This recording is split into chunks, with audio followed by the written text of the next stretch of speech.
Most sellers think the hardest part is over once they accept an offer. They breathe again. They tell friends and family the house is sold. They start mentally packing, and I get it. Accepting an offer feels like the finish line. But in reality, that moment is starting point of the most important phase of the entire sale. Because once an offer is accepted, the tone of the transaction shifts. The buyer now has contingencies. Time starts ticking, and this is where deals either come together smoothly or slowly unravel. Today, I want to walk you through what actually happens after you accept an offer. Not the glossy version, the real version, the part most sellers aren't prepared for, and where a lot of money and leverage quietly slips away. Hello, welcome to Real Estate Simplified. I'm Bill Simmons, realtor with Berkshire Hathaway Home Services, Ambassador Real Estate.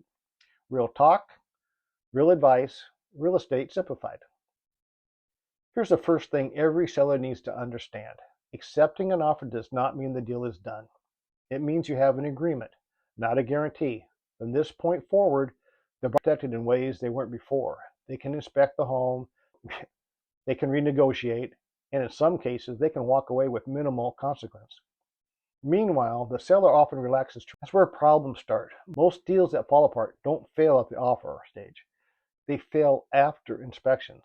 And that's not because something terrible is wrong with the home. It's because sellers aren't prepared for what inspections are really like. A lot of sellers think inspections are just a formality, that the buyer is simply checking to make sure the home isn't falling apart. That's not how buyers see it. To buyers, inspections are a risk reduction window. It's their chance to slow down the deal. They look under the hood, reassess whether the price still feels right. It's also the first real opportunity they have to renegotiate. And that doesn't make them difficult or dishonest. It makes them human. Every home has issues, every single one, even new construction. Inspections are not about finding a perfect house. They're about identifying what's normal, what's manageable, and what's truly concerning. The mistake sellers make in treating every inspection item equal.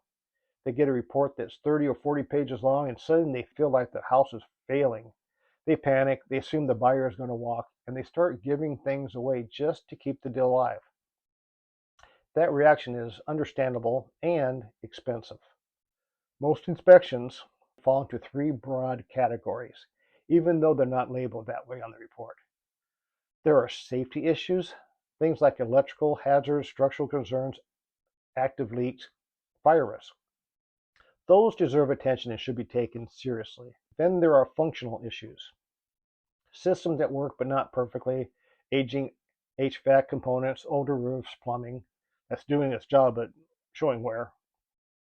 These require judgment and then there's everything else, cosmetic issues, maintenance items, normal wear and tear, loose handles,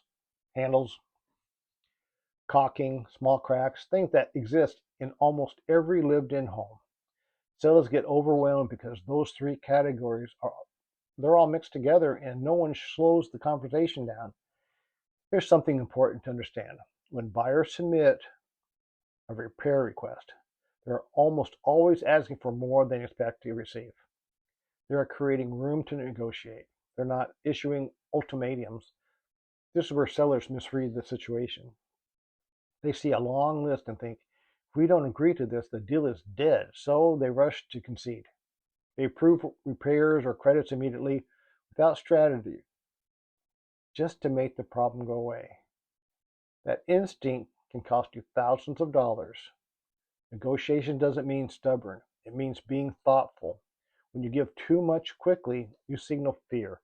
And fear shifts leverage. Strong buyers don't walk away just because the seller pushes back reasonably. In fact, measured resistance often strengthens the deal. It tells the buyer, you're confident, not desperate. One of the most common questions I hear from sellers at this stage is whether they should make repairs or offer credit. There's no one-size-fits-all answer. It depends on timing, buyer financing, and the nature of issue. Repairs often make sellers feel safer because they remove uncertainty. They keep the deal cleaner and reduce buyer anxiety. But they also require coordination, access, and time. Credits feel easier, but they come with this. Buyers may overestimate repair costs. Credits can impact financing, and sometimes they don't actually solve the buyer's emotional concern.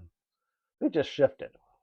And this is where experience matters, because easy option isn't always a smart one. Another thing sellers underestimate is how much leverage they still have after inspections begin. By this point, the buyer has invested time, money, and emotion. They've paid for inspections, they've imagined living in the home, they probably told people their house is under contract. That emotional investment matters. Sellers often think all leverage is gone once they accept an offer. It's not, it just changes form. Now, let's talk about appraisals, because this is the second major stress point. If the appraisal comes in at value, great, everyone moves on. If it comes in low, sellers often panic. They assume the deal is over. It's usually not. A low appraisal doesn't automatically kill a deal. It creates a conversation. That conversation can involve price adjustments, buyer cash contributions, or restructuring the terms. The key is staying calm and strategic. Deals fall apart at this stage not because of the appraisal itself, but because of emotional reactions and rushed decisions. Sometimes, despite everyone's best efforts, a deal falls apart. That doesn't mean you failed. In some cases, the buyer wasn't as strong as they looked on paper. In others, expectations were misaligned from the start. And occasionally, a deal falling apart early saves you from bigger problems later.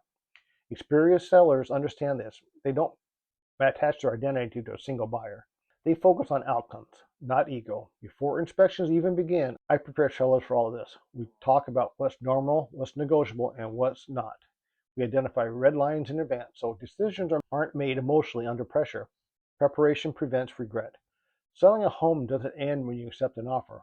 That's when strategy matters most. If you're thinking about selling, like a free home valuation, a comparative market analysis, or instant access to one of my books, just click the link to my website. You'll see options for What's My Home Worth or Free Book. And if you'd rather talk, feel free to reach out directly. I'm always happy to help. If this video helped you, hit the thumbs up and subscribe for more local real estate insight and practical advice. Thanks for watching, and I'll see you at the next video.